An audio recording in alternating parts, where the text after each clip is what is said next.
também a melhorar a autoestima das pessoas.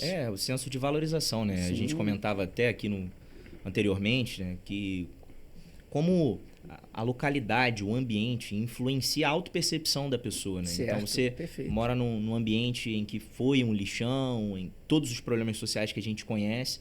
E aí quando você vai na sua comunidade de fé, se ela reflete de alguma forma na estrutura, na estética, aqui a gente não está falando de evangelho, não está falando de palavra, é outra coisa, a gente está falando de estrutura mesmo. Se reflete essa mesma realidade de desorganização, de falta de estrutura, você vai reforçando, né, naquela pessoa uma ideia de eu sou pequeno, não consigo.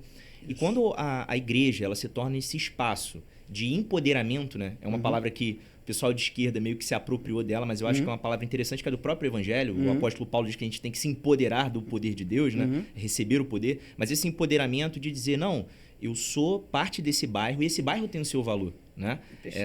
E a igreja se torna esse vetor, não, porque a minha igreja a gente vive aqui com excelência, a gente constrói as coisas e é maravilhoso ver o que está acontecendo tanto por meio desse zelo da igreja, mas também por meio dos trabalhos sociais. Eu queria que o senhor comentasse um pouquinho do que você tem desenvolvido lá. Pois falar de igreja é falar de amor, né? Sim. Eu quero citar aqui um versículo, separei, Gálatas 5, versos 13 e 14, o apóstolo Paulo diz que nós fomos chamados à liberdade, mas não devemos usar a liberdade para dar ocasião à carne, né? Ao pecado.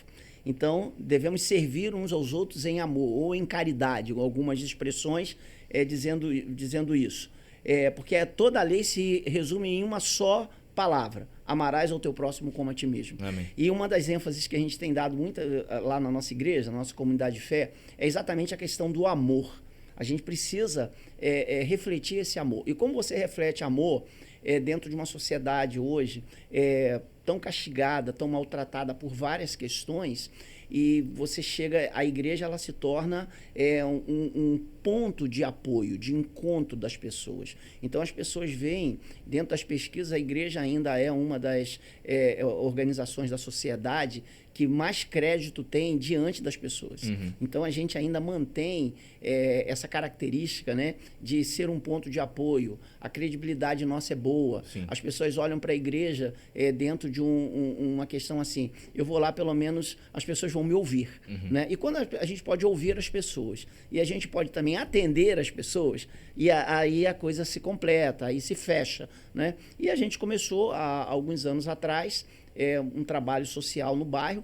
O nosso bairro, eu falava isso com você, a gente não pode pensar em Jardim Gramacho sem excluir a questão da situação que o bairro viveu. Obviamente, pensar no Rio de Janeiro e pensar na Baixada Fluminense, a gente sempre vai pensar no viés social, que é muito agravante. Isso é natural, né, pelas nossas características. Mas quando você tem uma situação que ela é mais determinante, é claro que isso daí vai gritar mais. Então, o Jardim Gramacho, pelo que eu já expus anteriormente, ficou maltratado por causa do lixo. Né? Hoje, existe um passivo ambiental social no bairro que precisa ser refeito. E a gente louva a Deus que depois que o lixo saiu do bairro, algumas ações foram implementadas, outras têm acontecido. Isso para a gente é muito bom. Porém, muitas pessoas continuaram no bairro, o lixão saiu, muita gente foi embora. Sim. Eram 15 mil pessoas, segundo as informações, que viviam do lixo. Só que algumas pessoas não tiveram como se locomover, continuaram no bairro. Então a gente tem ainda uma linha de pobreza, de miséria muito acentuada. E é claro que a igreja ela tem que se mexer, a igreja ela tem que se sensibilizar de alguma maneira para atender isso daí. A igreja não é governo, eu falo isso muito lá na nossa comunidade. Eu falo isso para as pessoas que são atendidas. Hoje são cerca de 100 famílias atendidas mensalmente com o projeto do Sacolão Solidário, além de outras ações que são implementadas pela própria igreja na área social. E eu tenho falado isso para eles. Né? A igreja ela não tem que dar a resposta que o governo vai dar.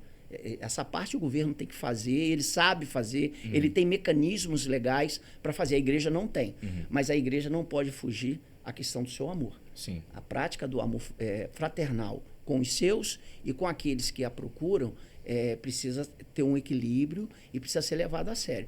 E nesse tempo a gente vem trabalhando exatamente, são 3 anos e meio de um projeto que entrega a cerca de 100 famílias cadastradas previamente, que são acompanhadas. Quantas famílias, pastor? São quase 100 famílias. 100 famílias? A gente arredonda, porque a partir de 90 ela flutua um pouquinho. Entendi. Então tem mês que a gente atende 100, tem mês que a gente atende 95, mas a nossa lista de espera é maior. A gente tem uma lista de espera aí de umas 140 pessoas. Caramba. A gente não consegue atender, porque, como eu falei, a demanda é muito grande. E a gente tenta criar um filtro para que a gente seja razoável naquilo que a proposta que a gente tem de atender. Não de resolver o problema, mas de sermos talvez um agente participativo de minorar o problema que a pessoa está passando. Eu acho que